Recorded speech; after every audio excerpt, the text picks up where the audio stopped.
you came onto the scene a part of a group that was brash, that was new, that was like, yo, like right in your face. All the while morphing into this movie director or this writer, but also being a family man, a husband at the same time. So how are you able to compartmentalize these real emotions that as a black man, that's an issue for us to be able to be tough, paint this persona of a person, but have a family at home. But also knowing that in this industry, whether it's in Hollywood or any type of professional platform, you got to be able to maneuver in a way that the streets may not be the best advocate or the way you need to kind of operate. So how have you been able to like shake that? You know, my family's the most important thing to me. You know, you gotta prioritize by saying what's the most important thing in your life, and then everything else should be able to fall in place up under that. And as an entertainer, I want to be, you know, incredible in what I do as an entertainer, but as a man, I want to be just as incredible. Yeah. You know, and be there for my family, present as much as I can. So I can be in the streets a lot more than I do, but that ain't where I want to be. You know, I'd rather be present and there for the people who've been there for me. Do you come from that though? What you mean? Like family. You know, like you're married. Yeah, my mother and father was together. I got a brother and two sisters. They're older than me. Yeah, we had a tight group, you know. You fuck with one, we all running out the house. Yeah. But like you and your wife in this truth of hip hop. Yeah. You feel me? That when you talk about money, cars, clothes, hoes, fucking these bit like, but the reality is like my wife, my kids, being there for the things that are important, that was always your foundation. You know what I'm saying? How are you able to stay true to that foundation all the while still being a prominent, you know, figure in the culture? Man, you know, it's show business. You know, this ain't the streets. You know, my wife, she come from South Central Los Angeles too.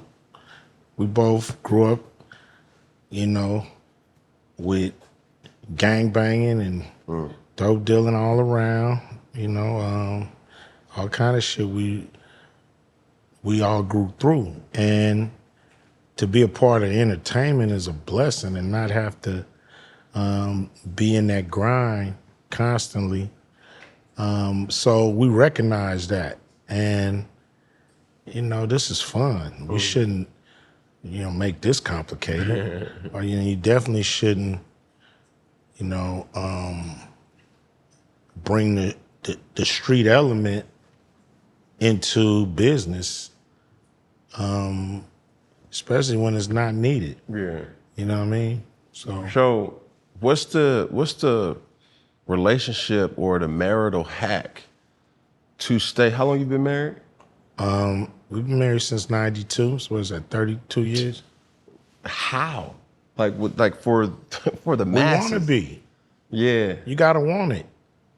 You just gotta want it, man. You can't. Like, I don't want nobody to have my woman. She mine. I'm hers. What's the word that we just had somebody on? The relationship has to have staying power. You see what I'm saying? It's like certain things in the culture has never changed. It's just all about how you are locked in with your partner. Temptation happens, not just from a man's perspective, but also from a woman's perspective. Tragedy happens. Growing apart happens. You don't stay with a person for as long as you've been with your person and can honestly say, man, every single day I wake up and it's just, doves flying. And I mean, but who in your life is it like that with? yeah, You don't like your mama every day. Some days she get on your nerves. Some day, your brother, sister, people that you love and spend a lot of time with. Every day ain't gonna be roses. yeah, You can't expect that from your spouse. You know what I mean? It's all about, are y'all a family or not? Now, and that has nothing to do with marriage. Because I've seen people break up and still be just as tight as they was when they was together. for sure. And there for each other, all the way, in sickness and all that, just still there because they made a commitment with each other, even though they might not be able to live with each other. Yeah. So it's really all about, a real commitment, and not, looking for, all your needs to be met all the time. It's, you got to be willing to give, For sure. and as a person that you want to give to, your time, effort, and love. Right. So even on the family tip, like you have children, right, that indirectly or directly were raised in this entertainment world. You know what I'm saying? How has that been for you? Like, I only know O'Shea, right? But you obviously have other kids. Are they involved in the industry? Here and there, as they want to be. My oldest son, Daryl, he helped me produce Straight Outta Compton. He's helped me out with my properties and my businesses, and so he's not in front of the camera. He's behind the scenes. Yeah. And my youngest two, they still having fun. Just living their life, enjoying themselves, and luckily they can do that. Yeah. But even like for me, having children, right? And there was a cultural word recently, especially when the NBA draft happened, nepotism. Yeah. You know what I'm saying?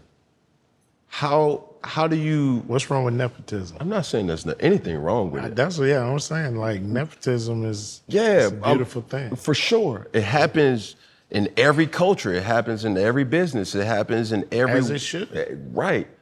But how do you fight the balance of giving too much, which now causes a handicap or more reliant, or that fine balance of like your children really is intrigued about certain things, like bringing them on the right time, you know what I'm saying? Or just forcing them in. Like there's certain situations where you ain't got no choice. You're going to school to run this family business. You feel what I'm saying? Yeah. Sometimes it works. Sometimes it's like, Dad, I don't want to be you. Mom, like, fuck up, So how have you been able to kind of navigate that with your family?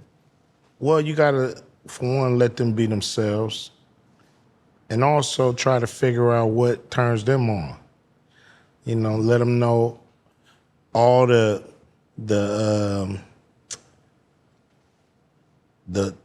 ways to get into the business, be a part of the business if that's what you want. There's paths. Yeah. Whatever turns you on, take a look and see, kick the tires, see what you want to be a part of, and then I'll help you in that aspect. But it got to be the passion from within.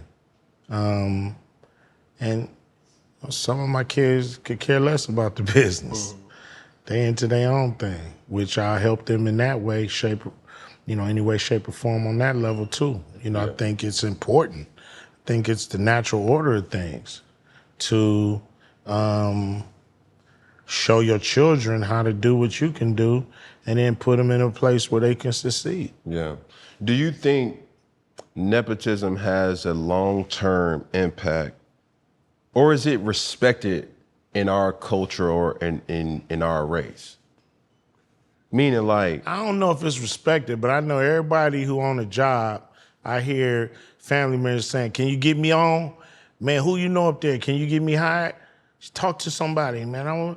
or the family be like, man, you should bring your ass up here and fill out an application and get a job with me. Yeah. So I don't understand the big problem with it. I know people are upset when now. Here's the part of nepotism that I think irritates people. When somebody get there and they not ready or they can't do the job and they stay in that position. You know what I'm saying? That to me is where it backfires. But if somebody can actually do it and are working to get great at it, For sure. why not? When you put it, when I put my son in a position where he could land the role for Straight Outta Compton, Yeah. because he had to audition, he had to go through Donna Langley and the brass up at Universal to get the part. All I could do is get him in the audition room. Right. It's And up you to still gotta him. do your work. It's up to him to land the role. And if they would have called me and said, "Q, it ain't gonna work. We found a better," because I wasn't in that process. Didn't want to be, because I didn't want people to be like, I just stuck my son in the movie and he wasn't ready. Yeah.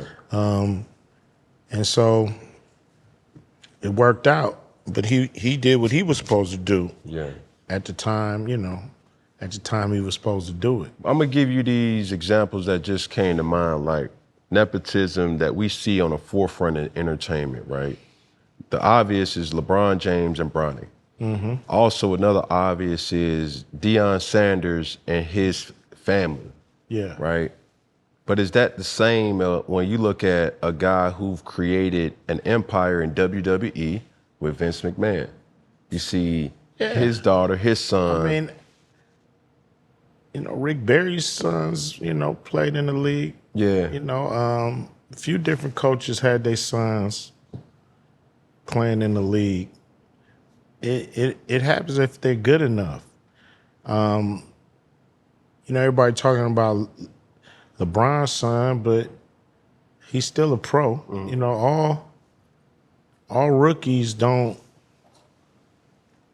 stay with the squad sometimes. Sometimes they go to the G League to get more run, get more touches, stay ready.